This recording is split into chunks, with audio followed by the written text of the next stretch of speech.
Crunchy at juicy na manok tapos gayang kalalaki pa, mainit-init at malulutong na balat, abay sampaga kay Didine sa Napoli sa Taiwan. Go! Gandang buhay!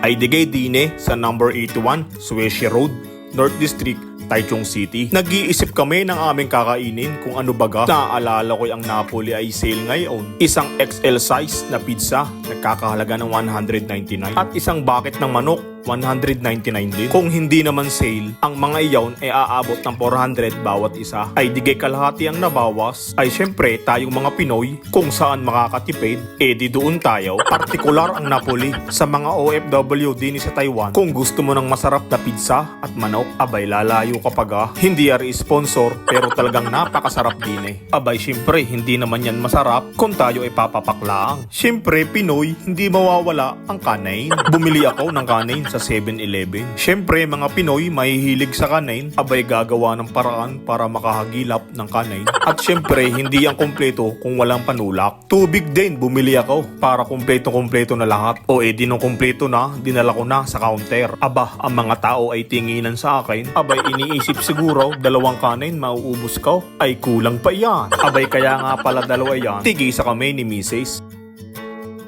O edi yan, nilapag ko na. Ako yung madali at gutom na. Ay ikaw, tingnan mo naman. Naglalaki ang 6 na pirasong manok. Sabi ko'y tika at wala yatang Thai part. Meron pala ayos at kumplito. Abay, ba't pa pinatatagal? Tingnan mo naman at pati kanin ay pineplex. Isang kutsarang kanin, sinamahan ng balat ng manok. Anong kasarap ganiyon? Hita ng manok, pineplex. Tingnan mo't mausok-usok pa. Pinopokus pa ng papagayon sabi ko teka, may kulang. Hindi pala sasapat sa tubig. Abay bumili pa ng Sprite. Ayos na ayos Manok laang ang aming binili at talagang panghapunan laang. Masarap din naman ang mga pizza din May mga iba't ibang flavor. Pero talagang hindi ibig ay manok laang sadya ang hinahanap ng aming mga sikmura. Ay aba, parang dinaanan ng bagyaw. Simot na simot. Panalong panalo ang kain. Busog na naman kami. Okay sa all right Paano? Paalam!